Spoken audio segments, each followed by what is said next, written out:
Selamat pagi, kita akan segera mulai perkuliahan, jadi tolong dinyalakan kameranya.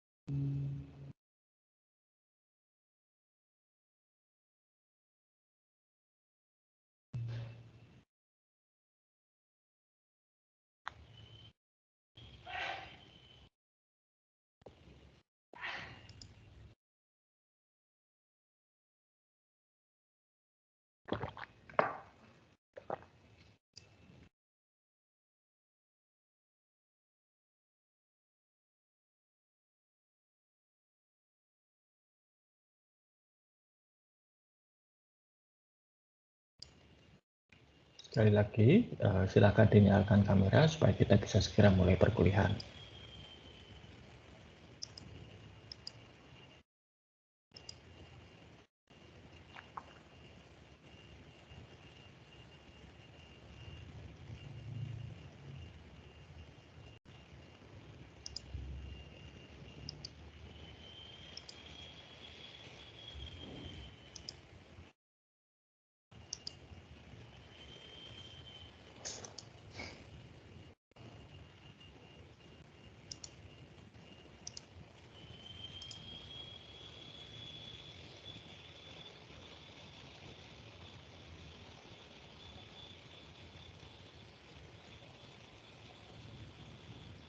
Baik, selamat pagi semuanya.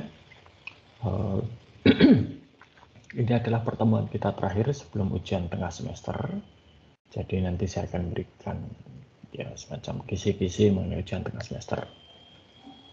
Lalu juga ada sedikit topik yang masih harus dibahas, sedikit saja karena sudah pernah disampaikan di SIA, jadi tidak akan saya cover lagi, yaitu mengenai dokumentasi menggunakan data flow diagram. Oke, nah tapi untuk awal ini kita mulai dengan presentasi dari masing-masing kelompok mengenai functional requirements yang sudah dibuat atau sudah ditetapkan untuk sistem yang akan dikerjakan dalam mata kuliah ini. Oke, kita mulai dari kelompok 4 dulu. Kelompok 4 itu Chris Evi, Maria Elizabeth, Rika Elita, dan Ignatius Harlis. Silakan.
Kelompok 4, silakan.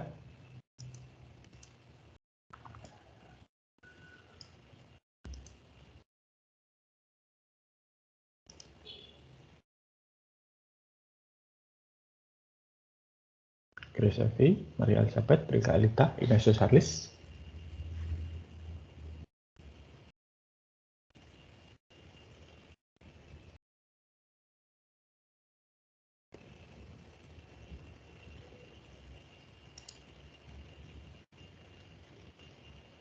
Nggak ada ini. Rika Elita ada. Halo Pak. Ya, silakan dimulai. Ya. Yuk, waktu kita nggak banyak. bisa on cam karena jaringannya lagi. Ya, terserah. Yang penting segera dipresentasikan. Jadi kelompok kami dari diskusi kemarin itu untuk kebutuhan fungsionalnya. Yang pertama itu sistem yang dapat menampilkan jenis dan jumlah barang yang masuk. Itu contohnya berisikan data mengenai jumlah dan jenis pakaian yang masuk ke gudang dari supplier. Tuh. Kemudian yang kedua, sistem yang dapat mensortir pakaian berdasarkan jenis ukuran dan kelayakan. Sehingga pada saat penjualan nanti itu lebih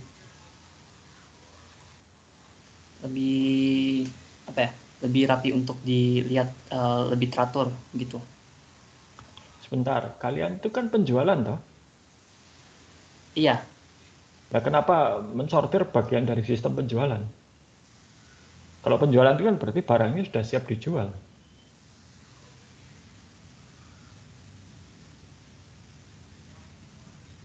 Maksudnya tuh kayak pakaiannya kayak dibagi berdasarkan ini, maksudnya tuh barangnya udah sampai, nanti tinggal kitanya tuh kayak bagiin pakaiannya berdasarkan jenis ukurannya gitu. Jadi pas penjualannya itu biar kelihatannya lebih rapi, biar konsumen yang nyari lebih gampang untuk nyari ukuran. Oke, soalnya tadi ada kata-kata layak pakai atau tidak loh. Kalau itu kan harusnya sudah disortir sebelum dijual gitu. Ya. Oke, ya sudah, teruskan. Kemudian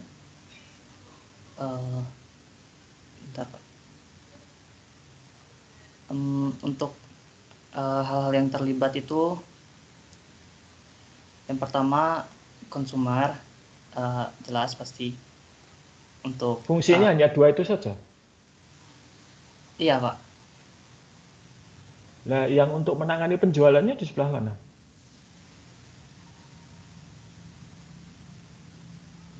Kan tadi hanya menampilkan, dan apa satunya lagi tadi? Satunya menampilkan jenis dan jumlah barang yang masuk. Kemudian satunya lagi? Satunya lagi itu membagi pakaian berdasarkan jenis ukuran. Nah, kalian tuh mau jualan atau mau sortir baju? Sistem penjualan kok malah nggak ada fungsi penjualannya, lalu gimana?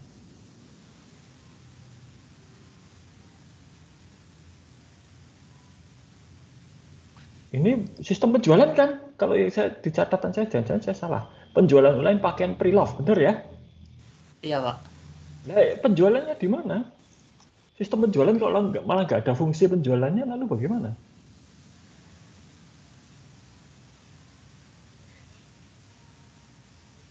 Yang diceritakan dari tadi itu hanya menyortir, mengklasifikasikan, gitu. Nah, yang jualannya di sebelah mana?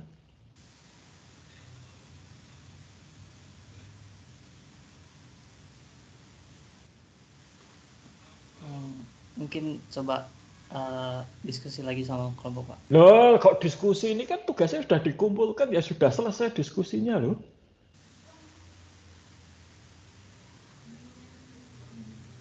Anda lulus siang nggak tahu Mas Ignatius Harlis ini? Dan kenapa hanya Anda sendiri, yang lainnya pada kemana ini?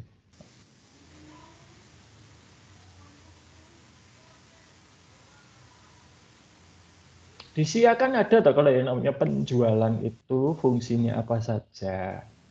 Ya, dan tidak yang Anda sampaikan tadi baik, tapi itu justru bukan fungsi dari penjualan. Itu malah lebih kepada pengadaan barang dan persediaan. Ini jelek sekali ini. Malah nggak ada fungsi penjualannya. Ya sudah. Oke, kita lanjutkan ke kelompok 8. Petrus Tejo, Nikolaus Bintang, dan Hilarius Andika. Kita lihat ada semua ini. Silakan.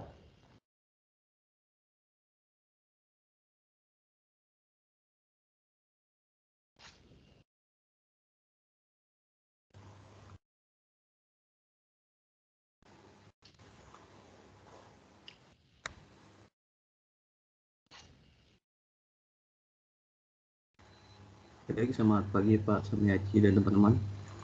Jadi di sini saya akan mempresentasikan tugas kelompok kami. Ya, sistem informasi kami itu mengenai persediaan barang dagang pakaian. Kemudian daftar kebutuhan fungsionalnya itu ada data barang, vendor data, QR scanner, katalog, tracker, dan company unrealized revenue. Nah, untuk yang terakhir tadi apa? company unrealized revenue. Apa itu? Itu kayak berisi mengenai pendapatan dari barang yang sudah dipesan dari pembeli yang belum dikonfirmasi gitu, Pak. Kok pendapatan tuh maksudnya gimana? Ini kan persediaan toh? Iya, Pak, ini persediaan. Mungkin Persediaan kok boleh ada saya, revenue itu? Ya silakan. Oke, maaf Pak menyela dan Yes. Mas Tejo. Kelompok kami pandangannya itu kenapa perlu company unrealized revenue karena untuk mengetahui nilai barang yang masih ada di gudang, Pak. Jadi ketika barang sudah dipesan, pasti kan nanti jumlah nilai barang yang ada di gudang kan turut berkurang, Pak. Nah, jadi kita dengan company unrealization value itu, revenue, kita bisa tahu nilai real di gudang itu yang masih belum terjual berapa gitu, Pak. Oh, ya. Iya, Pak. Cuma mungkin kami salah kata atau salah penjelasan. Ya, jangan menggunakan kata-kata itu. Berarti kan kalau di gudang itu, dan kalau kalian tidak paham istilahnya, jangan pakai istilah yang aneh-aneh lah. Jadi kalau di gudang itu kan barangnya ada dua sebetulnya, ya. Satu barang yang semua di gudang jelas ya secara fisik dan catatan, tetapi ada barang-barang yang sudah dipesan, ya, sehingga itu tidak bisa dijual. Dan ada barang-barang yang belum dipesan, itu bisa dijual. Nah, mungkin nanti ada kompleksitasnya, ada barang yang retur dari hasil penjualan belum diproses, atau retur pembelian karena mungkin bermasalah atau bagaimana, sehingga perlu dikembalikan ke supplier. Nah, gitu ya. Jangan gunakan istilah yang aneh-aneh, gunakan istilah yang standar saja. Barang yang sudah dipesan, titik, gitu kan. Baik, Pak. Baik, Pak. Oke, ya sudah, terus.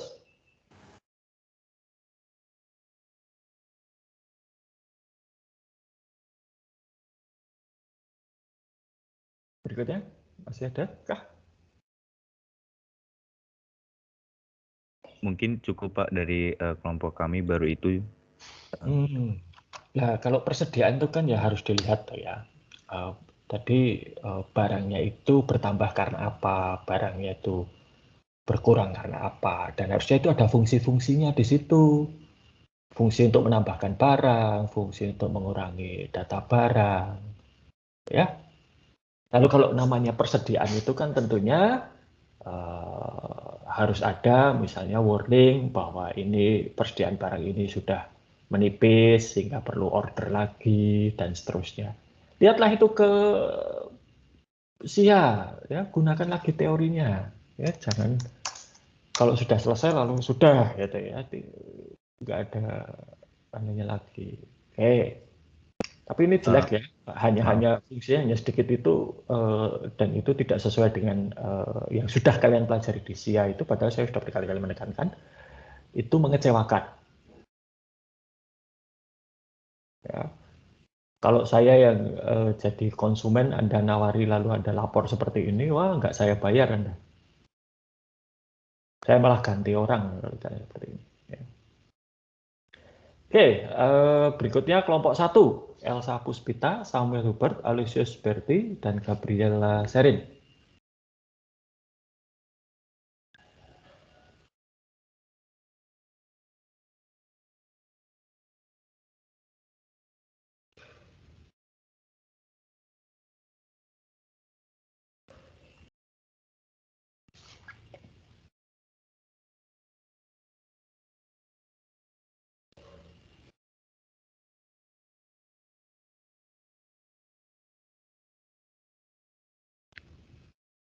Mana nih kelompok 1? Ada semua nih saya lihat. Yang ada satu yang tidak ada sih, sorry. Elsa, Samuel, Aloysius.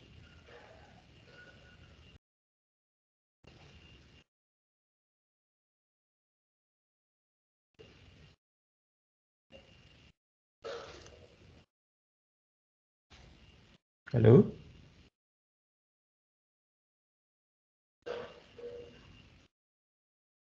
Elsa Puspita? Samuel Hubert? Alesius Bertinova? Ya, Pak. Ada? Ya, mana? Yuk, cepet. Waktu kita nggak?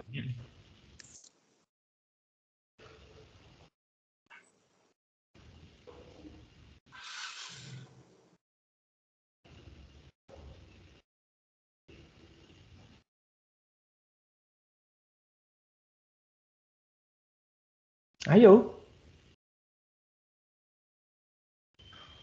Oke, baik. Kali ini saya akan menyampaikan presentasi dari hasil kelompok kami. Yang pertama, daftar fungsional jual beli elektronik yang akan kelompok kami ajukan adalah sebagai berikut. Yang pertama adalah sistem menyediakan fitur login yang berfungsi untuk membagi hak akses pengguna dengan username, password, dan profil yang dimiliki oleh masing-masing pengguna. Dan yang kedua adalah di halaman depan website diperlihatkan produk unggulan. Produk unggulan mencakup produk yang paling favorit dan yang terbaru. Kemudian diperlihatkan juga produk promo. Dan yang ketiga, setiap produk diberikan gambar fisik produk supaya pembeli dapat melihat barang yang akan dibeli. Tidak lupa spesifikasi yang lebih lengkap ketika pelanggan memilih produk tersebut.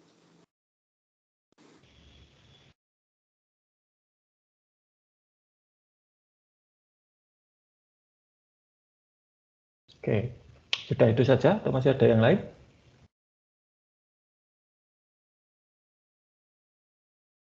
Selanjutnya akan dilanjutkan oleh teman saya, Pak. Oke.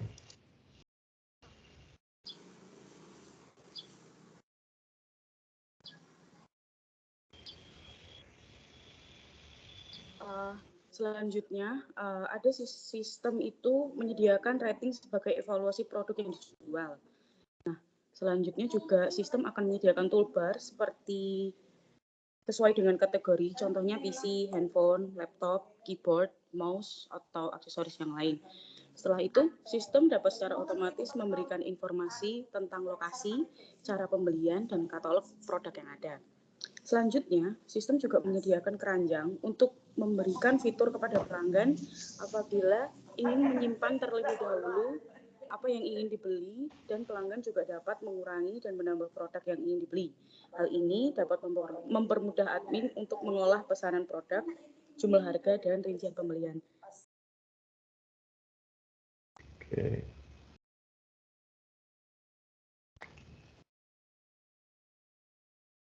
Masih ada terusnya atau belum? Atau sudah? Masih ada, Pak. Oke. Jadi sebentar, jadi kalau presentasi itu ya, kalau memang akan beralih ke presenter berikutnya, harap memberitahu. Jadi jangan diam saja. Yang mendengarkan juga bingung, masih terus ada lanjutannya, apalagi menggunakan video meeting seperti ini, gitu ya. Oke, silakan. Ya, baik, Pak. Kelompok kami mohon maaf untuk hal tersebut. Kemudian selanjutnya ada sistem dapat secara otomatis menghitung jumlah total berdasarkan produk yang dipilih. Hal ini akan mempermudah admin untuk menghitung total biaya masuk, mengelola data pesanan, data produk, dan data member. Kemudian sistem dapat mengkalkulasi biaya pengiriman berdasarkan lokasi customer. Kemudian sistem dapat menyediakan berbagai macam metode pembayaran seperti COD atau cash on delivery, transfer bank, minimarket, debit card, dan kredit menggunakan pihak ketiga.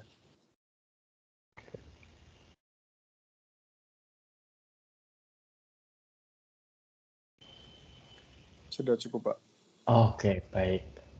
Ya, tadi saya lihat sebagian fungsi-fungsinya sudah cukup bagus ya. Jadi ada display display barang yang dijual, favorit, kemudian ada perhitungan biaya kirim segala macam.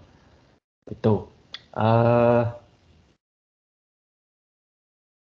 Nanti perlu diputuskan yang ngirim itu apakah kalian sendiri, artinya perusahaan sendiri, atau menggunakan jasa kurir. Kalau jasa kurir itu biasanya pihak kurir itu sudah punya semacam software kecil gitu ya untuk menghitung kalau dikirim ke satu daerah tertentu itu tarifnya berapa. Mereka sudah punya itu. Jadi tidak perlu membuat sendiri, tinggal ambil saja dari kurir, nanti dihitungkan kira-kira sekian gitu. Ya, kalau barangnya itu. Oke, baik, kelompok 1, terima kasih. Ini sudah lebih lengkap ya, jadi memang fungsi penjualan. Ya penjualan tuh ya tadi. Nah, itu harus ada. Tapi ini barang elektronik ya. Barang elektronik ini mungkin perlu dipikirkan dalam pengiriman adanya asuransi karena rentan untuk rusak gitu ya. Oke, tapi yang nanti silakan dibahas di dalam kelompok. Baik, kelompok 5 sekarang. Kristina Kusumastuti, Astaria Jaya, Habib Nur Fahmi, Sahat Fransiskus Purba. Baik, selamat siang Bapak. Saya akan mewakili kelompok 5 untuk mempresentasikan kebutuhan fungsional dari penjualan madu. Yang pertama tuh ada sistem untuk mengelola data atau stok persediaan madu. Fungsinya adalah untuk memasukkan data jumlah persediaan madu yang siap dijual, ukuran berapa liter yang tersedia. Alasan sistem ini harus ada adalah sistem ini harus ada karena agar jumlah persediaan madu yang tercantum di sistem tetap sesuai dengan yang ada di gudang. Sesuai dengan terjadinya pembelian, jumlah persediaan yang tercantum pada sistem akan otomatis berkurang. Kemudian yang kedua adalah sistem untuk mengelola data penjualan madu. Fungsi dari sistem ini adalah untuk menginput data tentang deskripsi madu, ukuran madu, kemudian harga produk madu, dan jumlah madu yang dijual, dan yang terakhir adalah jenis madu dan jangkauan jarak pengiriman. Alasan sistem ini harus ada adalah karena ada banyak macam jenis madu dan dengan rasa yang berbeda-beda, sehingga dibutuhkan sistem untuk mendeskripsikan madu yang tersedia, ukuran dalam jumlah liter, kemudian jumlah dan jangkauan jarak pengiriman madu. Artinya dalam cakupan seluruh Indonesia. Selanjutnya akan dilanjutkan oleh teman saya. Terima kasih.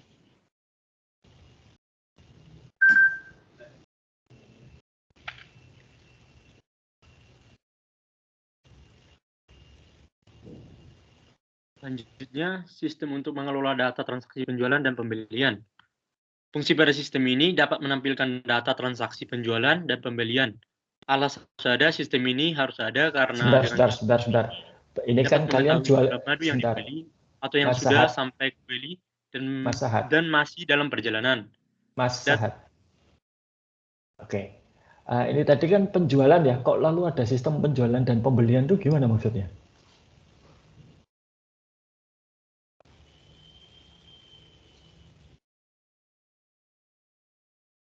Mungkin yang lain bisa membantu Mas Sahat ini. Jadi tadi kok disebut ada penjualan dan pembelian itu maksudnya gimana?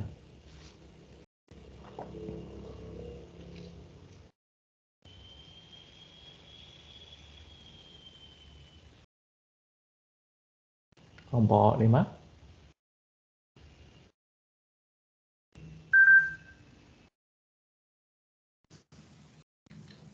Baik, Pak. Saya akan mencoba menjawab. Oke. Maksudnya tadi yang data transaksi penjualan dan pembelian, sistem ini tuh kayak untuk mengetahui jumlah madu yang dibeli oleh pelanggan, oleh konsumen. Jadi pembeliannya itu tuh maksudnya untuk mengetahui mereka itu beli berapa jumlah madunya yang dibeli. Oke, baik. Nah, jadi kalau kalian itu menyampaikan satu istilah, itu sebaiknya konsisten. Kalian di sini itu kan sebagai penjual, ya. Jadi ya tentunya adalah jualan. Kalau kemudian kok ada pembelian, nah ini juga harus dijelaskan, ya. Dan sebisa mungkin dihindari kata-kata yang kontradiktif, yang ambigu seperti ini. Jual beli, loh kalian itu kan penjualan, ya. Yang membeli konsumen, dan konsumen itu adalah pihak luar dari sistem, ya. Transaksi di kalian itu adalah penjualan, menjual bukan membeli. Tuh. Oke, sudah, silakan diteruskan.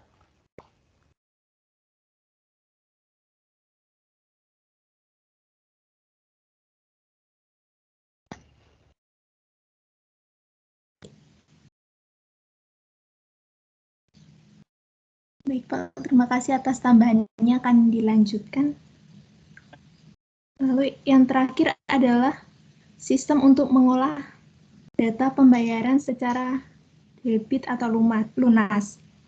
Fungsi ini untuk menampilkan data pembeli yang telah membayar melalui transfer bank atau OVO atau GoPay atau Dana, tapi secara lunas.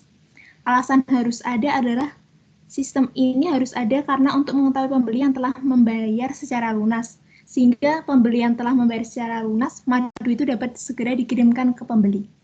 Sekian dari kelompok kami, terima kasih. Oke, baik. Ya, ini sudah baik ya. Jadi ada tadi Mas Habib ya. Mas Habib tadi mengatakan lebih baik bahwa persediaan fisik itu harus sama dengan apa yang ditampilkan di sistem, sehingga pembeli tidak kecewa ya. Dan ya itu memang salah satu hal yang cukup krusial ya kalau bisnis online itu adalah apa yang ditampilkan itulah yang nanti akan dijual dan didapatkan oleh pembeli ya.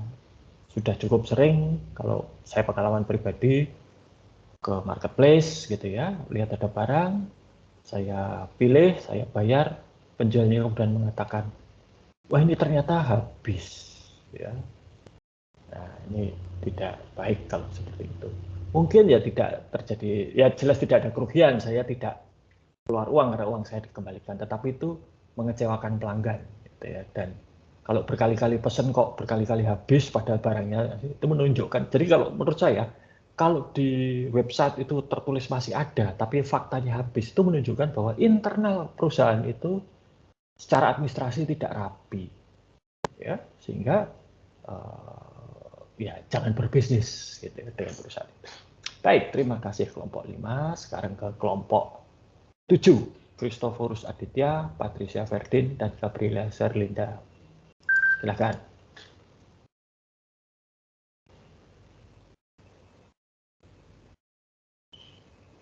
Baik Pak, saya akan mempresentasikan hasil dari kelompok kami.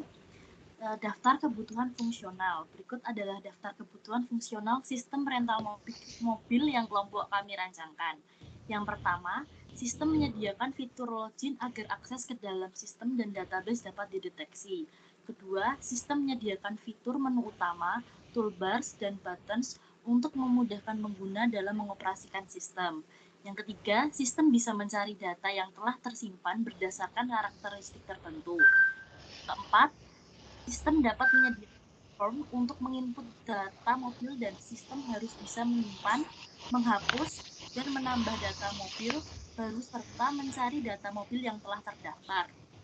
Yang kelima, sistem dapat menyediakan form untuk menginput data pelanggan dan sistem dapat menyimpan, menghapus, dan menambah data pelanggan serta mencari data pelanggan yang telah terdaftar. Yang keenam, sistem dapat menyediakan form untuk paket rental mobil agar data mobil yang digunakan serta harga tidak perlu dimasukkan berulang, serta memudahkan admin untuk mencatat paket yang dipilih pelanggan. Yang ketujuh, sistem dapat menyediakan form untuk menginput data transaksi dan sistem harus bisa menyimpan, menghapus, dan menambah data transaksi, baik itu transaksi rental mobil maupun transaksi pengembalian mobil. Selain itu, sistem juga harus bisa mencari data transaksi yang telah terdaftar. Yang kedelapan, sistem bisa secara otomatis menghitung total biaya rental mobil berdasarkan tarif sewa mobil dan jumlah hari sewa untuk mempermudah admin sehingga admin tidak perlu menghitung total biaya sewa secara manual. 9. Sistem dapat secara otomatis menghitung jumlah hari telat pengembalian mobil untuk mempermudah admin sehingga admin tidak perlu mengecek kalender secara manual. 10. Sistem bisa secara otomatis menghitung jumlah denda akibat telat pengembalian mobil untuk mempermudah admin sehingga admin tidak perlu menghitung jumlah denda secara manual. 11. Sistem bisa menjumlahkan total pendapatan yang diperoleh dari biaya rental dan denda untuk mempermudah admin dalam menghitung pendapatan yang kemudian akan dilaporkan dalam laporan transaksi bulanan. 12.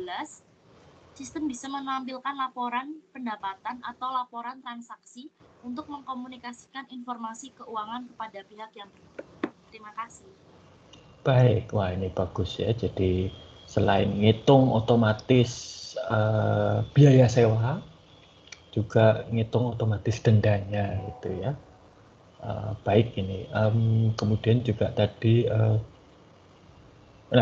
yang saya tidak tahu gitu ya, apakah perlu atau tidak. Artinya kalau saya mengatakan ini opsional ya. Mobil itu kan ada servisnya gitu ya. Nah, kalau saya tidak salah, mobil itu speknya servis itu setiap 10.000 km kalau mobil-mobil modern gitu. Nah, apakah itu dimasukkan dalam sistem atau tidak? Artinya begini, misalnya ada mobil siap untuk disewa, tapi 1.000 km lagi servis. Nah, yang nyewa kalau mungkin satu hari ya enggak, kalau dalam satu hari 1.000 kilo itu agak sulit gitu ya. Tapi kalau misalnya dia nyewanya sebulan, mungkin saja kan 1.000 ini terlewati gitu ya. Nah, apakah ini nanti akan diperhitungkan atau tidak? Kalau tidak juga nggak apa-apa, ini hanya sebagai apa yang saya pikirkan gitu. Ya, jadi nanti silahkan itu dibahas apakah perlu kalau seperti, karena mobil itu perawat terutama untuk rental ya. Beberapa teman saya itu punya rental mobil, mereka sangat peka terhadap perawatan ini ya. Dan apalagi kalau perawatan itu kalau hanya ganti oli mesin sih nggak masalah gitu ya, tapi bagaimana dengan rem maupun juga kelengkapan-kelengkapan lain gitu. Oke? Baik, terima kasih kelompok 7, ini bagus tadi ya. Oke, berikutnya kelompok 2, Selina Graciela, Krisna Maya, Nafida, dan Kadek Vera. Oke, baik. Sebelumnya selamat siang Bapak Samyaji dan teman-teman semuanya. Di sini kami akan mempresentasikan hasil kebutuhan fungsional dari kelompok 2. Jadi kelompok 2 di sini kita memiliki 3 kebutuhan fungsional, tapi di dalam 3 kebutuhan fungsional ini terdapat fungsi di dalamnya masing-masing. Yang pertama itu kebutuhan fungsional search and view, yang kedua kebutuhan fungsional input dan edit data, dan yang ketiga kebutuhan fungsional report. Di sini saya akan menjelaskan mengenai yang pertama kebutuhan fungsional search and view. Yang pertama yaitu fungsi sistem memiliki kemampuan untuk menyaring atau filter produk sesuai dengan apa yang sedang dibutuhkan konsumen. Hal ini dibutuhkan untuk memudahkan konsumen dalam mencari produk.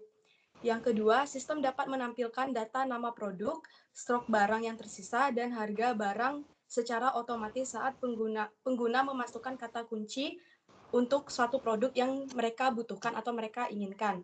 Oke, presentasi selanjutnya akan dilanjutkan oleh teman saya kepada Nafida, disilakan. Baik, selanjutnya tentang kebutuhan fungsional, input, dan edit data. Sistem memiliki kemampuan untuk mengubah, menyimpan, ataupun menghapus data yang berkaitan dengan barang untuk memberikan kemudahan bagi pengguna dalam melihat perubahan data, baik itu data lama maupun data yang terhitung masih baru. Lalu, sistem menyediakan pilihan cara pembayaran yang beragam, contohnya melalui transfer bank, e-wallet, kartu kredit, dan lain-lain. Lalu ada sistem menyediakan fitur jasa pengiriman yang beragam, sesuai dengan yang telah disediakan oleh penjual, sehingga konsumen dapat menyesuaikan dengan kebutuhannya. Dan sistem akan memberikan notifikasi jika ada konsumen yang ingin mengajukan keinginan pengembalian barang, dengan syarat harus memberikan video unboxing paket dari awal sebelum dibuka, sehingga kesalahan yang dilaporkan pelanggan dapat dibuktikan. Selanjutnya akan dijelaskan oleh rekan saya, Selina Graciela. Baik, terima kasih Nafida. Yang selanjutnya untuk kebutuhan fungsional yang report. Yang pertama, sistem itu memungkinkan penjual dalam mengetahui informasi data purchase order dari konsumen untuk mempermudah pembuatan laporan penjualan.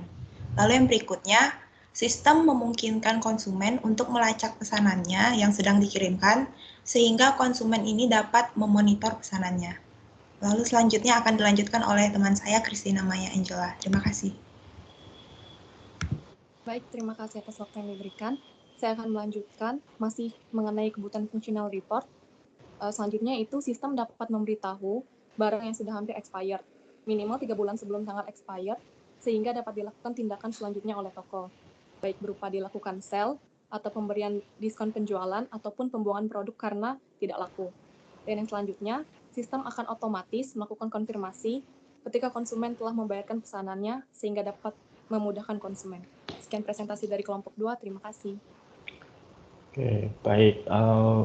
Bagus tuh ya ada fitur untuk mengingatkan kadaluarsa dan 3 bulan itu cukup jauh ya, karena kalau yang saya tahu, yang saya mengerti persis itu makanan minuman itu biasanya 2 bulan gitu ya. Dan itu nanti kemudian ada kalau yang ini karena ini jualan istri saya ya, kalau istri saya kan jualannya makanan minuman. Itu kalau tinggal 2 bulan ya, itu biasanya kemudian si penjual itu minta bantuan kepada suppliernya, ini loh ada barang hampir kadaluarsa gitu ya, tolong dong dibantu untuk ikut dijualkan. Nah biasanya itu kemudian dibuatkan program sales, promo dan lain sebagainya, gitu ya. Sebetulnya kalau ini kita bicara masalah bisnis, begitu saya nggak tahu kalau di kosmetik itu bagaimana, tapi kalau di makanan minuman itu biasanya jual lepas. Jadi pabrik menjual misalnya 1000 botol ke pedagang, ya. Nah, nanti si pedagang ini bayar itu dan dia yang menjual, lalu itu harganya sudah ditentukan segala macam. Nah, sehingga kalau misalnya ada yang kadaluarsa nggak laku itu sebenarnya tanggung jawab dari si penjual tadi, gitu ya, bukan tanggung jawab pabrik. Ya bisa saja pabrik itu ya cuek aja ya, salah sendiri nggak bisa jual gitu kan. Nah tapi pabrik minimal tempat istri saya bekerja itu tidak lepas tangan begitu saja. Kalau memang sudah ada yang mendekati kadaluarsa, bukan kadaluarsa sih kalau makanan minuman itu best before ya, itu ya diupayakan dibantu untuk dijualkan. Ya. Nah, ini meskipun sebetulnya itu sudah secara legal ya, karena sudah jual lepas ya sudah, itu tak bukan tanggung jawab pabrik lagi, tapi pabrik tetap bentuk. Nah ini gunanya untuk apa? Gunanya untuk supaya si toko tadi yang menjual itu tetap nanti di masa depan beli lagi. Karena apa? Wah nanti kalau nggak laku dibantu untuk dijualkan. Ya, jadi mereka ketika pesan itu tenang. Kalau nggak dibantu untuk dijualkan, besok nggak usah berjualan ini lagi. Gitu. Karena satu, barangnya nggak laku, dua, nggak ada yang membantu untuk menjualkan. Tapi kalau barangnya laku, dibantu dijualkan, ya toko akan memesan lagi. Gitu ya. Jadi perspektifnya seperti itu. Ya. Oke, terima kasih.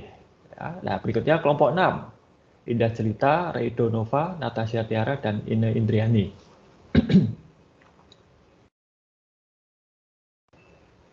Ya baik, jadi akan saya presentasikan hasil kerja kelompok kami. Sistem untuk mengelola data pengunjung fungsinya agar kita dapat mengetahui jumlah pengunjung dalam kafe. Sistem untuk mengolah data barang fungsinya untuk mengetahui stok barang yang tersisa dan yang perlu di stok. Sebentar, sistem Mas. Untuk itu kok perlu tahu jumlah pengunjung itu untuk apa? Untuk itu Pak, kan kayak ada misalkan berapa, kalau misalkan kafe ada jual minuman berapa cup per hari gitu Pak. Ya, pengunjung dengan pembeli sama atau tidak? Oh iya, maaf Pak, pembeli Pak. Ya, jadi nggak usah minta maaf, ini klarifikasi. Artinya saya sebagai itu harus klarifikasi. Jadi kadang itu jumlah pengunjung tidak sama dengan pembeli, ya. Satu orang bisa beli lebih dari satu, ya kan? Atau beberapa orang belinya ya mungkin 5 orang belinya mungkin hanya 4, bisa jadi seperti itu. Nah ini nanti perlu dipertegas tuh. Oke, silakan diteruskan Mas. Ya, dan yang terakhir, sistem untuk mengelola data penjualan fungsinya untuk menghitung barang terjual dan pendapatan kafe. Sekian, terima kasih. Oke, jadi tadi pendapatan itu saja ya. Oke, ini makanan minuman. Ini makanan dan minumannya ini bisa custom atau sudah paten? Artinya kalau seperti McDonald itu kan sudah paten ya. Burger ya burger ya. Saya sangat jarang sekali di McDonald tuh bisa minta misalnya tambah kecapnya, kecap apa? Kecap itu dalam artian kalau orang Amerika itu saus tomat itu, atau tidak usah pakai ini, kan nggak bisa itu. Nah, ini gimana jadinya kelompok 6? Custom, boleh custom atau pesanan khusus, atau itu sudah paketan? Untuk Ya. kafe kita Oh sendiri, iya, Pak, tes ya. Iya. itu bisa custom, Pak. Misalnya kalau ada yang ingin tambah gula atau tidak tambah gula, itu bisa custom, Pak. Nanti di bagian kasirnya pas pembelian itu bisa custom untuk tambah gula atau tidak tambah gula gitu, Pak, misalnya. Oke. Saya tadi baik gitu ya. Oke, ya sudah. Mungkin nanti bisa ditambahkan lagi. Sorry, tadi saya agak kelewatan.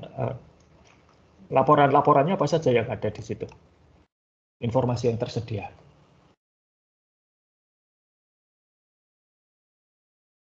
Sudah ada atau belum? Saya tadi sepertinya tidak mendengar adanya fitur-fitur untuk laporan atau informasi yang penting untuk mengelola kafe.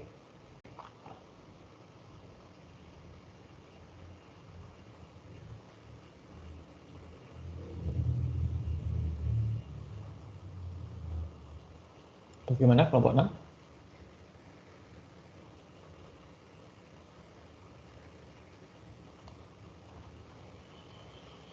Apakah ada fitur untuk menampilkan informasi yang terkait dengan pengelolaan kafe ini?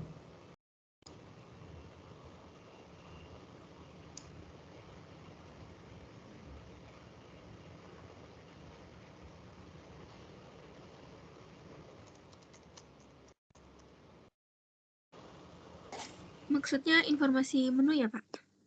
Bukan informasi menu. Informasi misalnya tadi kan sudah disampaikan Mas Ridonova ya. Berapa orang yang beli makanan A, berapa orang yang beli minuman B. Nah kan nanti dari situ bisa kelihatan makanan apa yang paling laris, minuman apa yang paling laris gitu. Lalu laporan pendapatannya segala macam itu ada nggak tadi? Saya agak kelewatan.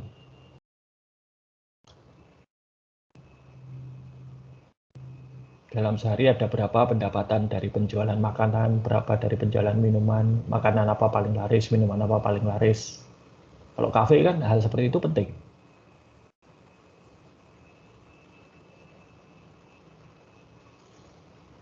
Pak, mungkin itu kelihatan pas waktu kita bayar itu kan ada stroke yang dikasih ke pembeli dan ada yang kita simpan, mungkin dilihat dari situ, Pak. Ya, kalau stroke itu kan satu-satu ya. Berarti kan nanti harus ngitung, lihat ini si pembeli ini beli apa saja, nanti harus dijumlahkan rekap. Harusnya kalau seperti itu sudah ada daftarnya. Hari ini yang misalnya minumannya apa katakanlah di apa tuh? Coffee shop ya. Atau apa sih? Saya agak lupa. Pak, saya tambahin. Oke. Untuk sistem mengenai penjualan dan untung yang didapat, omset yang didapatkan sehari-hari, kita menggunakan satu aplikasi, Pak. Jadi ketika pembeli itu memesan, waiters nggak menulis lagi, jadi langsung dimasukkan ke menu yang ada di tablet. Jadi dalam sudah terdaftar apa saja yang laku, apa yang paling laris, dan omset perharinya sudah ada dengan grafiknya lengkap, Pak. Oke. Nah, jadi kan ini tadi belum disampaikan bahwa hal itu ada. Ya, dan itu juga fungsionalitas gitu ya. Fungsionalitas menyediakan informasi-informasi mengenai makanan apa yang paling laris, menu apa yang paling laris. Dan kalau restoran itu kan kadang-kadang musiman juga ya. Artinya kalau pas sedang cuaca panas begitu, makanan dan minuman tertentu laris. Tapi nanti kalau cuaca dingin musim hujan beda lagi.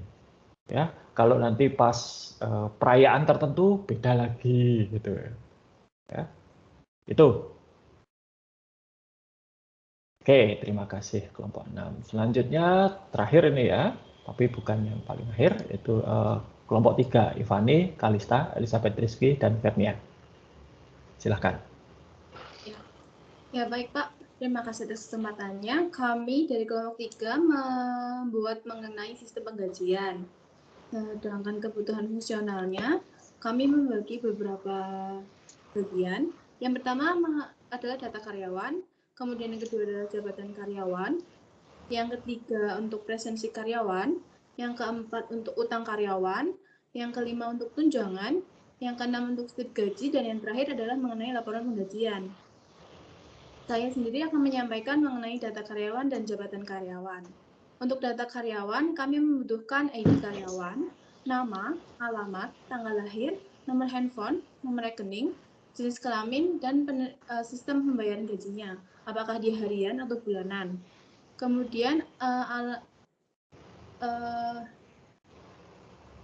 dalam data karyawan ini, kami harus mengetahui, mencatat, dan mengolah data mengenai ID karyawan, nama, alamat, tanggal lahir, nomor handphone, nomor rekening, jenis kelamin, dan penerimaan gajinya tadi.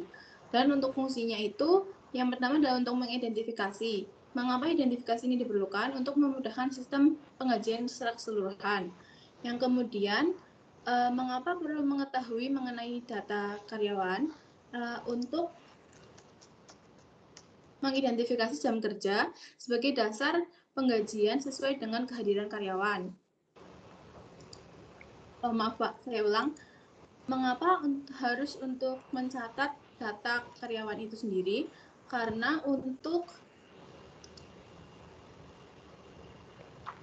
sebagai dasar dalam memudahkan sistem penggajiannya itu sendiri, karena setiap karyawan kan berbeda masing-masingnya.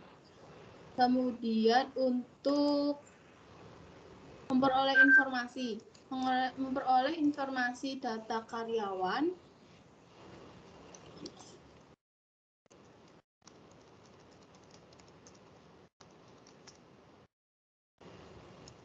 itu dilakukan sebagai identifikasi masing-masing karyawan beserta data pribadinya karyawan itu sendiri.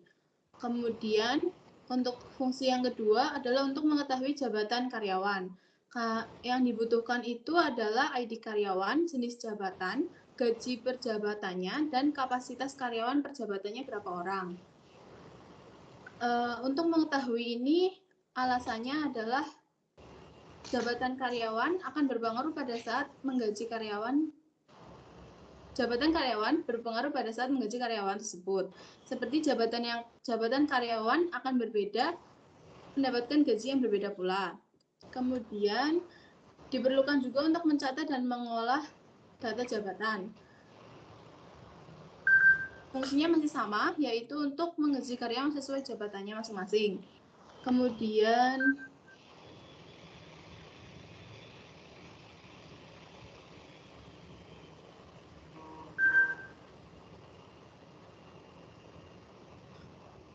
untuk memperoleh informasi laporan jabatan karyawan ini memudahkan admin dalam menggaji karyawan sesuai dengan jabatannya. Karena kan jabatannya kita ada dua. Yang pertama untuk pekerja kantoran dan yang kedua itu untuk pekerja kasar. Jadi kan ada kuli, yang satu lagi ada yang kantoran. Nah, yang kuli itu akan berbeda jabatannya dengan pekerja kantoran. Begitu Pak. Gajinya juga akan berbeda.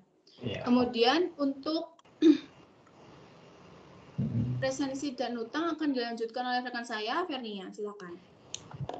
Baik, saya akan melanjutkan mengenai fungsi presensi dan hutang karyawan. Yang pertama itu, untuk presensi karyawan, kita membutuhkan ID karyawan, tanggal, jam hadir, jam istirahat masuk, jam istirahat keluar, dan jam dinas luar. Fungsi ini bertujuan untuk mengidentifikasi jam kerja karyawan sebagai dasar pemotongan gaji sesuai kehadiran karyawan, serta sebagai dasar untuk menilai kedisiplinan karyawan. Selain itu, juga untuk memperoleh informasi laporan presensi karyawan. Hal ini digunakan untuk memudahkan admin untuk mengetahui tingkat kedisiplinan karyawan dan sebagai dasar pemotongan gaji sesuai dengan kehadiran karyawan. Selanjutnya, hutang karyawan. Hutang karyawan ini yang dibutuhkan adalah ID karyawan, jumlah hutang, cicilan hutang, apakah sudah dibayar atau dicicil sudah sampai tahap mana, kemudian sisa hutang, jangka waktu pelunasan hutang, dan maksimal hutang. Sebentar. Ini tadi ada hutang, itu hutang apa ya? Ini maksudnya gimana? Apakah karyawan boleh berhutang kepada perusahaan atau bagaimana? Iya, boleh. Oke. Oh ya sudah, teruskan. Karena tadi belum ada prolognya ya, jadi hanya tiba-tiba utang gitu kan. Ya sudah, teruskan. Oh ya. Hutang ini yang di bukan tadi sudah saya sebutkan. Kemudian alasan adanya fungsi hutang ini adalah untuk mengetahui untuk mengidentifikasi hutang karyawan sebagai dasar pemotongan gaji sesuai dengan kewajiban pembayaran hutang, serta untuk mengetahui limit hutang. Selain itu, laporan untuk memperoleh informasi laporan hutang karyawan. Hal ini untuk memudahkan admin untuk mengetahui jumlah hutang yang dimiliki oleh karyawan, kapan pembayaran harus dilakukan, dan limit hutang. Selanjutnya, untuk fungsi tunjangan karyawan dan slip gaji akan dilanjutkan oleh rekan saya.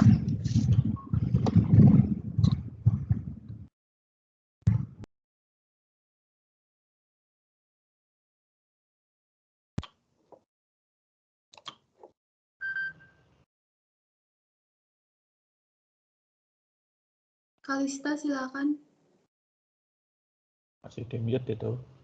Masih di mute.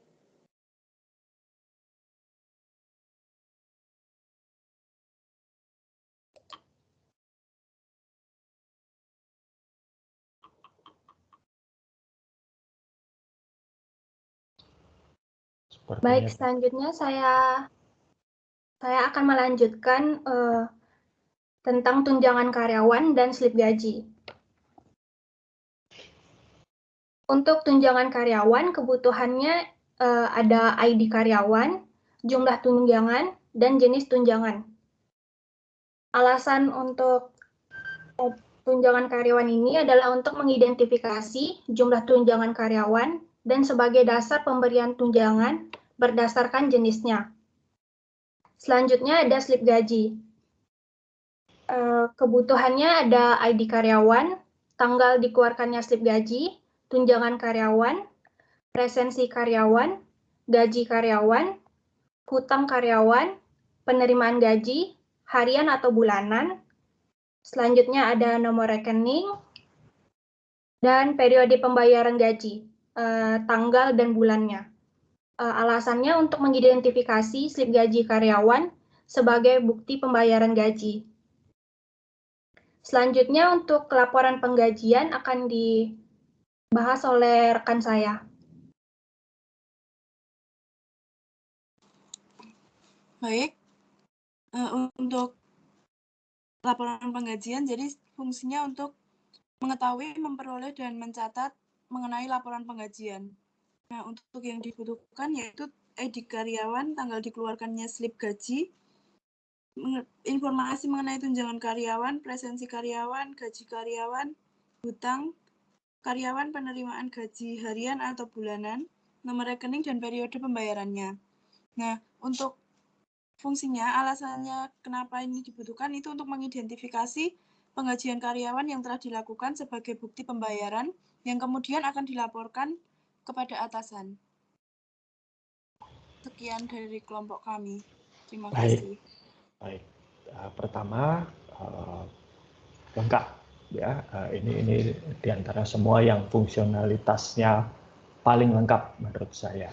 Bahkan ada beberapa yang mungkin tidak biasa gitu ya, seperti utang tadi itu tidak biasa, terus terang saja. Karena begini, kalau suatu perusahaan itu memberikan pinjaman gitu ya, itu agak problematik lah gitu, menurut saya. Terutama ya, kalau kemudian karyawan itu belum lunas hutangnya, harus berhenti bekerja karena satu dan lain hal. Ya, lalu utang piutangnya bagaimana? Tapi ya itu kebijakan perusahaan ya. Kalau pada sistem yang kalian bangun mengakomodasi itu baik. Yang ingin saya komentari hanyalah pada masalah dasar pegajian tadi, yang ada yang kalau harian itu namanya upah, kalau bulanan gaji ya. Nah, upah untuk buruh ya itu memang hitungannya harian ya, tetapi belum tidak umum atau saya jarang sekali melihat dibayarkannya juga harian ya. Dibayarkannya itu bisa mingguan, bisa bulanan juga, atau bisa borongan Ya. Dulu istri saya pernah bekerja sebelum jualan makanan dan minuman ini, istri saya itu pernah di pabrik furniture dan mereka punya 2 jenis buruh, ya. Satu buruh harian yang gajinya atau upahnya itu dihitung harian, tapi dibayarkannya tiap minggu, ya, tiap hari Sabtu. Jadi mereka kerja dari Senin sampai Sabtu, Sabtu siang itu mereka gajian, ya, selama seminggu. Lalu juga ada buruh itu yang upahnya borongan. Jadi kalau waktu itu ada satu kelompok tukang, mereka dapat order buat 10 set meja makan, artinya satu meja makan dengan 4 kursinya, gitu ya. Nanti sampai selesai dapat sekian juta. Nah, itu modelnya seperti itu. Jadi nanti silahkan ya, terutama untuk pengajian, kalau dibayarkan tiap hari, itu bisa dibayangkan betapa susahnya, ya betapa repotnya, kan? Berarti ya, tiap hari harus ngitung, wah ini masuk jam berapa di bagian. Itu sih kalau masukan saya gitu ya. Jadi boleh saja dihitungnya itu harian, tapi dibayarkannya ya jangan harian juga gitu ya, mungkin mingguan, 2 mingguan atau bulanan. Gaji sebetulnya juga bisa kalau mau tidak dibayarkan bulanan. Ketika saya dulu sekolah itu saya kerja part time gitu, gajian saya itu tiap 2 minggu, gitu ya. Jadi itu bisa juga, gitu ya. Oke, baik. Tapi ini bagus sekali tadi, sudah sangat lengkap. Oke. Maaf, Baik, Prof, boleh. Ya, boleh. Boleh menanggapi? Silakan. Mengenai hutang tadi, kami memikirkan kalau misalnya mereka kan ada yang kuli kerja kasar sama yang kantoran ya Pak. Nah yang kuli ini kan seringnya merasa kurang gitu kan. Jadi kami memberikan hutang itu untuk biar mereka bekerja lebih keras gitu loh Pak. Karena mereka merasa ada utang, merasa ada kewajiban gitu. Harapannya demikian. Itu bukan hal ya. Kalau kalian ingin supaya mereka bekerja ya lebih keras ya, atau lebih loyal gitu ya, katakanlah, itu skema yang pantas itu bukan utang tapi insentif. Kalau insentif itu nanti masuk ke sistem penggajian ini juga Pak? Boleh saja. Insentif itu kan tentu harus ada ukurannya ya. Bonus setelah itu harus ada ukurannya. Misalnya, ini yang pernah saya lihat di SDE Pignatelli di Solo. Saya nggak tahu SDE Pignatelli itu masih ada atau enggak. Karena dulu pernah ditawarkan ke Atmajaya untuk diakuisisi. Di SDE Pignatelli itu dulu kalau karyawan, tapi ini bukan buruh sih ya, ini karyawan. Karyawan itu masuk penuh dalam 1 bulan. Misalnya dalam 1 bulan itu ada 25 hari kerja. Mereka masuk penuh, itu dapat insentif 100.000. Ya. Seperti tadi juga kalau yang cerita saya tentang karyawan borongan itu, mereka kan ngitung borongan itu sebetulnya juga pakai tarif harian sih, gitu ya. Ya kalau 1 meja makan, 1 set meja makan itu 2 hari selesai. Jadi kalau 10 ya 20 hari, gitu kan. Caranya ngitungnya seperti itu sebetulnya. Nah, tapi kalau borongan itu mereka juga ada insentifnya, yaitu apa? Kalau mereka bisa lebih cepat selesai, misalnya dari 20 hari mereka selesai 15 hari, berarti kan ada waktu 5 hari, ya. Yang mereka tidak perlu bekerja tapi dapat duitnya. Gitu loh. Dan kalau mereka bisa lebih cepat selesai, mereka bisa dapat job berikutnya. Atau hal-hal seperti itu. Nah, kalau akan memberikan insentif, ya insentif itu macam-macam dan tidak harus selalu berupa moneter. Ya, bisa misalnya dalam bentuk beasiswa untuk anak-anaknya, bisa dalam bentuk misalnya kalau sakit itu ditanggung perusahaan, hal seperti itu. Jadi dibayar asuransinya. Kalau buruh itu kan yang wajib ditanggung perusahaan itu kan BPJS Kesehatan dan BPJS Ketenagakerjaan ya. Nah, mungkin bisa ditambahi misalnya dengan mereka diasuransikan kecelakaan, mereka diasuransikan jiwa, hal-hal seperti itu. Ya. Atau misalnya juga perusahaan membentuk koperasi, sehingga nanti koperasi simpan pinjam, ya nanti modal awalnya disumbang perusahaan, sehingga nanti buruh bisa meminjam ke situ. Nah, ini skema-skema insentif, ya sorry, tapi agak melenceng ya. Hal-hal seperti ini tuh dibahas di manajemen SDM sebetulnya, ya. Dan ini berada di luar skop kita, tapi ya saya beritahukan aja nggak apa-apa. Ya bagus. Kalian sudah memikirkan ini itu bagus, dan itu memang sudah layak ya bahwa yang namanya buruh, karyawan itu tidak hanya diperas tenaganya, tapi juga dipikirkan bagaimana supaya mereka loyal, ada insentif dan lain sebagainya. Ya. Di Atmaja itu juga ada model-model insentif seperti itu. Ya, seperti saya kalau publikasi internasional, ya, yang tidak abal-abal tentunya, itu bisa diajukan untuk dapat uang. Kalau saya mempublikasikan buku, bisa diajukan supaya dapat insentif, gitu-gitu. Ya. Dulu yang membuat saya tertarik masuk jadi dosen itu adalah disekolahkan S2, S3 oleh Atmajaya. Ya, itu insentif. Meskipun kalau gaji dosen dibandingkan dengan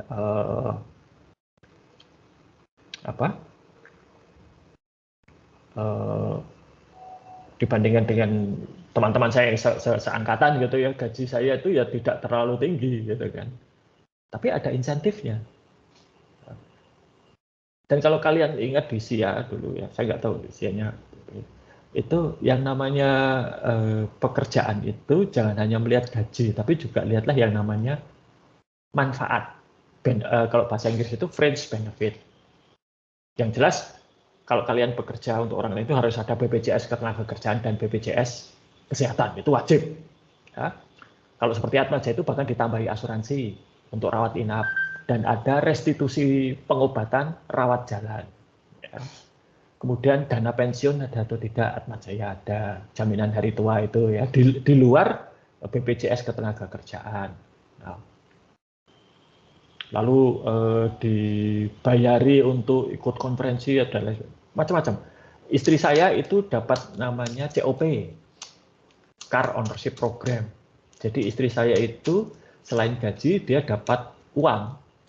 Yang uangnya itu bisa digunakan untuk sewa kendaraan. Jadi pilihannya dua, disediakan mobil dinas atau diberi uang untuk nyewa kendaraan. Nah, biasanya kalau istri saya dan teman-temannya itu uang itu digunakan untuk nyicil mobil. Ya, jadi nanti beli mobil, kredit, bayar nyicilnya pakai uang kendaraan itu.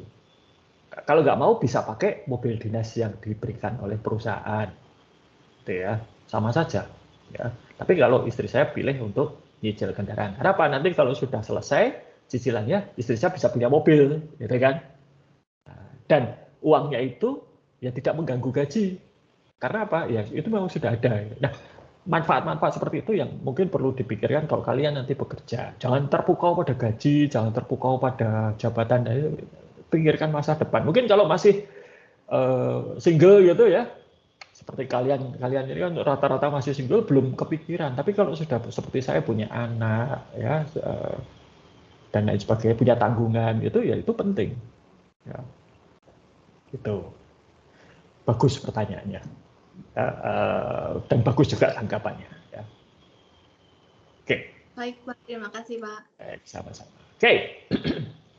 Baik, terima kasih ya semuanya. Tadi saya barusan baca satu artikel gitu kan. Saya nggak tahu apakah di kalian ini terjadi atau tidak.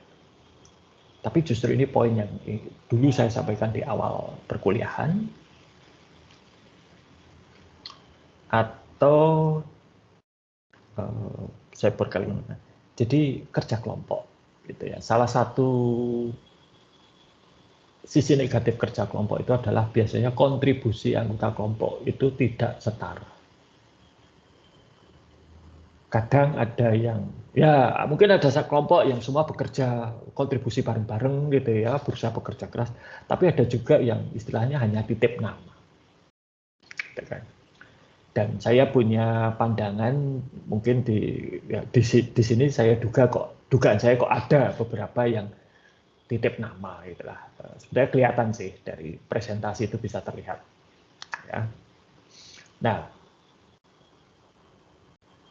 Lalu mengapa kok hal ini terjadi gitu ya? Atau mengapa kok saya memberikan tugas kelompok? Ya? Karena faktanya nanti kalau kalian keluar dari kuliah, lulus dan bekerja baik sebagai wirausaha maupun karyawan, kalian itu akan kerja kelompok. Dan kerja kelompok itu ada yang ya berkontribusi signifikan, ada yang hanya menyumbang doa, ada yang hilang dari peredaran seperti itu. Itu biasa. Ya. Justru dengan kerja kelompok di kuliah ini, Anda berlatih untuk mengatasi hal seperti itu. Ya. Mengapa dulu kalau Anda ingat di awal perkuliahan saya mengatakan, saya nggak mau dengar ya kalau ada yang kelompoknya yang tidak berkontribusi lalu protes, dan ini saya nggak mau dengar itu bukan urusan saya. Nah, karena apa? Ini adalah upaya saya untuk melatih Anda, cobalah gitu ya, anggota kelompok yang tidak berkontribusi itu dimotivasi. Kalau kalian pernah mendengar ada soft skill, leadership dan lain sebagainya, leadership itu dilatih dan segala pakai apa?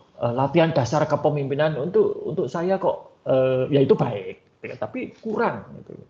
Nah, prakteknya di leadership itu ada di kerja kelompok ini, terutama kalau ada anggota kelompok yang tidak berkontribusi dengan baik. Dan ya faktanya memang dalam satu kerja kelompok itu kontribusi tiap anggota tidak akan seimbang, tidak sama. Ya. Tadi dalam prestasi mulai gaji tadi ya gajinya kan beda-beda. Gaji beda-beda itu juga menunjukkan tanggung jawab dan risiko yang berbeda. Kenapa kok direktur utama itu gajinya paling tinggi? Karena kalau ada apa-apa dia pertama kali digantung, gitu kan? Perusahaan rugi siapa yang akan dipecat oleh dewan komisaris atau oleh pemegang saham? Ya direksi, bukan satpam, ya kan? Bukan tenaga penjualan. Nah, kalau ada masalah hukum, itu direktur utama tempat di perusahaan tempat istri saya bekerja itu dulu ya, salah satu pabriknya itu mengalami kecelakaan, limbahnya bocor mengotori sungai. Coba tebak siapa yang diseret ke polsek? Ya direktur utamanya ditahan 2 malam di polsek. Ya. Yang menyebabkan kecelakaan dan bocornya limbah itu apakah ditahan? Enggak. Selamat ya, orangnya selamat. Direktur utamanya digelandang ke polsek. Ya. Dulu ketika Aqua itu dituduh mencemari sumber daya air, ya, sumber air, siapa yang diseret-seret ke pengadilan? Ya direkturnya, ya kan? Nah, itu. Oke. Nah, sekarang sebelum kita lanjutkan sebentar, saya sudah tampilkan di Microsoft Teams ya di bagian general itu. Jadi untuk ujian tengah semester itu kalian membuat progress report, laporan kemajuan pengerjaan. Poin-poin apa yang harus ada di dalam progress report itu sudah saya tampilkan di Microsoft Teams. Yang satu itu penjelasan sistem yang akan dibuat itu apa. 2 alasan mengapa sistem tersebut harus dibuat termasuk dalam studi kelayakannya. Jadwal pekerjaan sistem beserta kebutuhan sumber daya, baik sumber daya finansial, peralatan, metode maupun SDM. Daftar kebutuhan fungsional lengkap dalam penjelasan. Jadi kalau hari ini sudah saya beri masukan bisa ditambahkan ke sana. Lalu yang terakhir itu adalah refleksi peran dan tugas masing-masing anggota kelompok. Nah, inilah kenapa tadi sebelum sampai ke sini saya berkhotbah mengenai kerja kelompok itu sebetulnya. Ya, jadi ada tujuannya. Nah, kalian nanti silakan berefleksi. Jadi nanti untuk untuk ujian tengah semester cukup mengumpulkan tugas kelompok ini, ya laporan ini. Cukup 1 orang saja yang mengumpulkan. Ya, tapi semua anggota kelompok harus siap kalau yang ditugaskan mengunggah itu mengalami hambatan, sinyal buruk, listrik mati, komputer rusak, maka anggota kelompok yang lain harus siap untuk menggantikan. Jadi nanti pada hari H, ya, itu silahkan dicek apakah sudah diunggah belum. Ya, kalau belum, ya segera dikoordinasikan supaya segera diunggah. Jangan mepet. Ya. Itu. Nah, sampai di sini adakah pertanyaan mengenai ujian tengah semester? Ya, Fernia, silakan. Saya mau bertanya, Pak, untuk laporannya itu apakah ada format khusus gitu, Pak? Misalnya marginnya. Oke, format biasa saja. Ya, kalau laporan itu pada umumnya bagaimana? Sekreatif mungkin, silakan. Ya, tentunya ya marginnya yang normal ya, jangan lalu marginnya 10 cm, 10 cm, 10 cm gitu, jangan. Ya. Yang normal-normal saja. Oke. Baik, Pak. Ada lagi yang lain? Oke. Baik. Nah, kalau tidak ada, saya ingin sedikit meneruskan mengenai ya. Pak, saya mau tanya untuk mengenai refleksi peran dan tugas masing-masing kelompok ini dijadikan satu atau sendiri-sendiri? Jadikan satu. Satu kelompok, satu laporan. Oh iya, Pak. Disertakan di dalam file yang sama? Iya. Iya. Baik, Pak. Makasih, Pak. Sama. Oke, kalau materi kita structure requirement itu sebetulnya isinya hari ini itu adalah mengenai cara menggambar data flow diagram. Ya, saya tidak akan mengulangi lagi karena sudah ada di SIA dan sudah dipakai di SIA berkali-kali. Harapannya ya bisa gitu ya. Nanti coba dibaca lagi materi itu. Nah, yang ingin saya bicarakan itu sekarang adalah fakta atau realita gitu ya di dalam praktek. Kalau yang namanya requirements itu ini sudah saya sampaikan. Yang namanya kebutuhan dari para stakeholder itu tidak terbatas. Tapi waktu, sumber daya yang dimiliki perusahaan untuk mewujudkan requirement tersebut itu terbatas. Ilmu ekonomi dasar. Nah, maka kita tidak bisa mewujudkan semua requirement yang diusulkan oleh para pemangku kepentingan sistem. Harus dibuat prioritas, ini sudah saya sampaikan. Skala prioritasnya apa? Skala prioritasnya ada namanya Moscow Rule. Moscow ini sebenarnya supaya gampang diucapkan saja, tapi sesungguhnya ini adalah akronim dari 4 huruf, M, S, C, W. M itu must have, harus ada. Tadi sudah saya berikan contoh. Itu apa? Sistemnya penjualan. Lah kok malah tidak ada yang memproses transaksi penjualan. Kalau kalian membuat sistem penjualan, fungsi memproses penjualan itu adalah yang must have, harus ada. Jangan malah menampilkan barang, gitu ya. Dan menampilkan barang itu ya bagus, tapi itu bukan must have. Must have-nya adalah apa? Bisa memproses penjualan. Itu must have. Lalu yang berikutnya adalah S, should have. Nah, kalau ini tadi menampilkan barang yang dijual, itu adalah should have. Bisa nggak tanpa menampilkan barang itu sistem penjualannya berjalan? Bisa, tapi akan sulit sekali dan sangat merepotkan kedua belah pihak, baik penjual maupun pembeli. Ya. Makanya tadi yang ada, kalau saya lupa yang mana, kelompok yang mengatakan, oh menampilkan barang-barang yang dijual, menampilkan barang-barang yang akan kadaluarsa, itu adalah should have. Nggak harus ada. Ya. Should itu kan kalah kuat dengan must. Ya. Tetapi kalau nggak ada, hidup si penjual itu menjadi lebih sengsara. Gitu ya. Nah, biasanya semua requirement yang masuk dalam kategori must have dan should have ini, itu yang diwujudkan.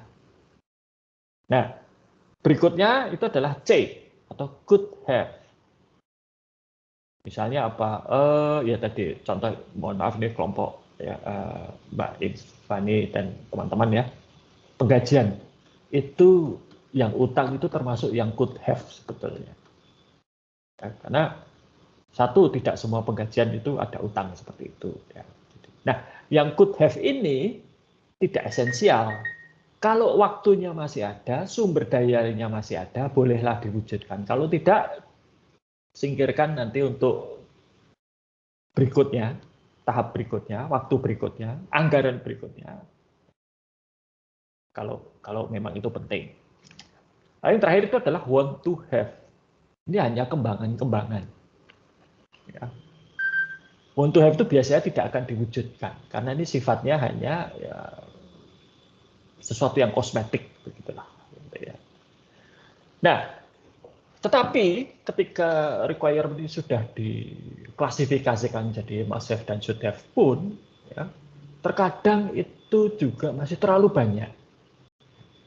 Terutama kalau dikejar waktu.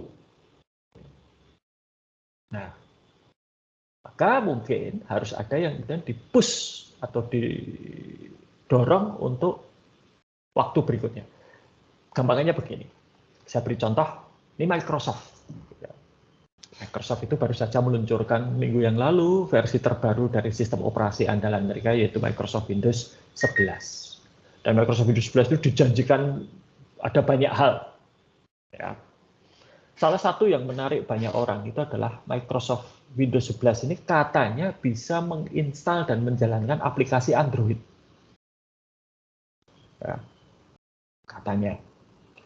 Ini sebetulnya mengikuti apa yang dilakukan oleh Macintosh Apple, ya, yang komputer Mac itu bisa menjalankan aplikasi yang biasanya hanya jalan di iPhone atau iPad.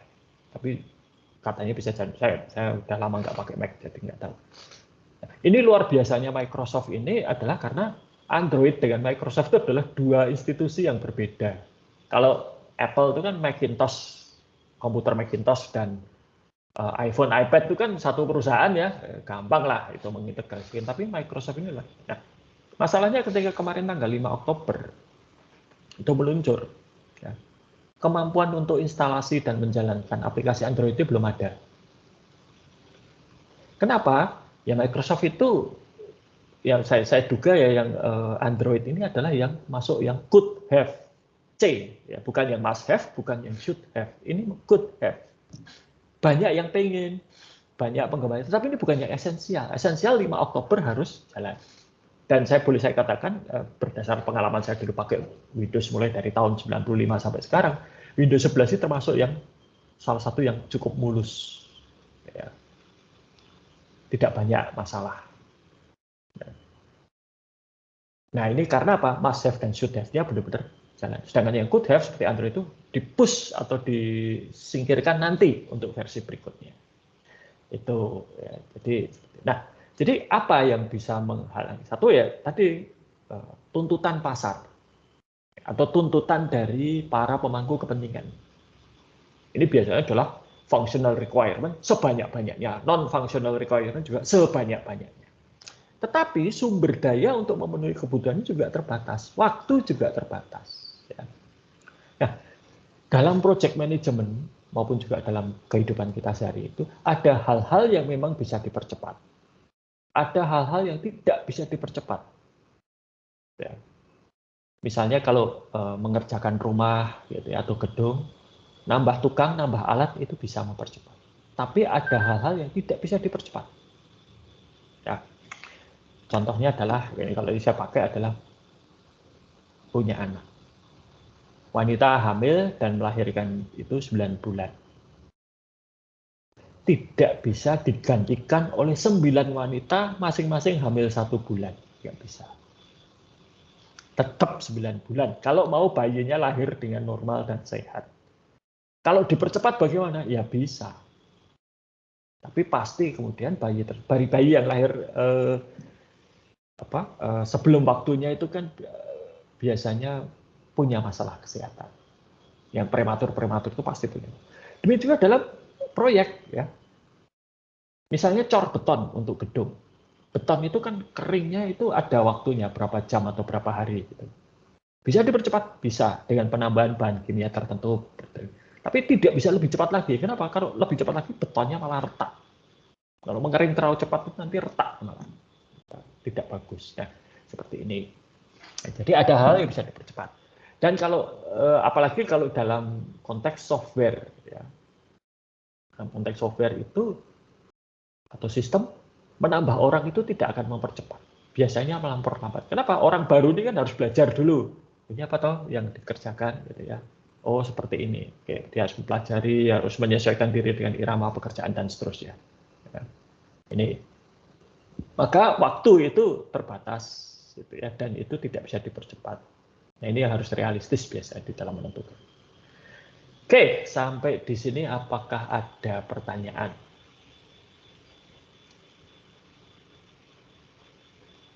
Baik, kalau tidak ada, saya akhiri sampai di sini kuliah kita ya. Selamat belajar dan semoga sukses dengan ujian tengah semesternya. Nanti kita ketemu lagi setelah ujian tengah semester. Ya, selamat siang dan selalu jaga kesehatan.